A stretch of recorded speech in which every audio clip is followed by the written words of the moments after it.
Money is complex in nature since it is connected to our identity, connected to self-worth, values, career, and relationships. Joining us now is financial therapist Aseel El-Baba to help us address how we feel, communicate, and behave with money. Welcome to the show.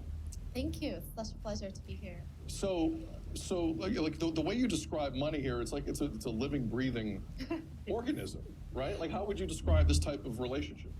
Well, it is an entity that we have a relationship with, so naturally it is connected to every facet of our lives, and therefore it's important to start knowing how to navigate this relationship and build a healthy relationship with it, which is why I have the concept of dating your money and understanding your attachment styles as well. Okay, let's start with the attachment styles here.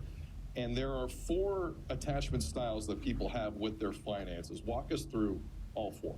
Well, attachment styles are more known in the aspects of relationships. It's first you have the anxious. Anxious are people who have low self-worth, usually low self-esteem, and tend to want to cling on to relationships. And then you have the avoidant ones. Usually they build walls and they're fearful of intimacy. Disorganized have hybrid qualities between the anxious and the avoidant, and then you have the secure. And attachment styles is how you've learned to form bonds early on. It's how you've been conditioned by your parents, really.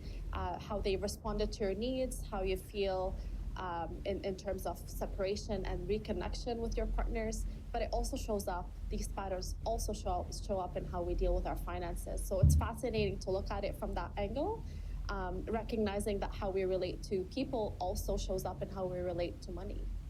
It's I think we've all kind of felt some level of the 4 that we just showed there.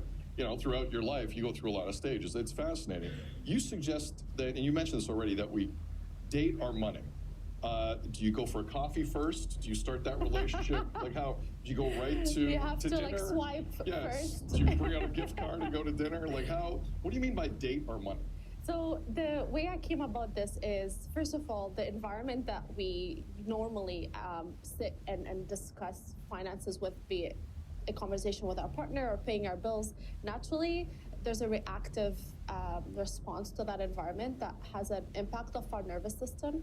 So the idea was to start, creating an environment that helps us feel safe when we want to tackle these issues. So I literally light candles, put aromatherapy, drink a hot beverage, because helping our nervous system calm down starts with the body.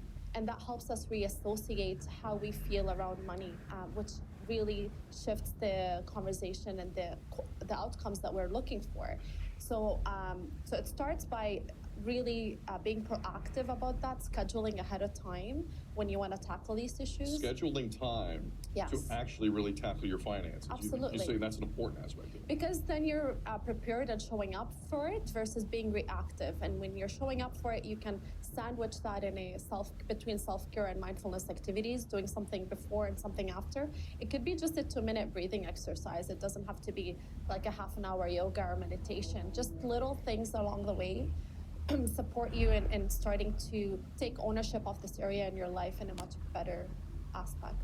And fine, we got less than a minute though, but start normalizing talking about money to friends and family. Yes. Because that can be a tricky thing, right? Oh my God, it totally is. We have such awkwardness around this. There's a lot of shame and guilt associated with money. So the more we normalize talking about money as well, helps us just approach this overall in a better way.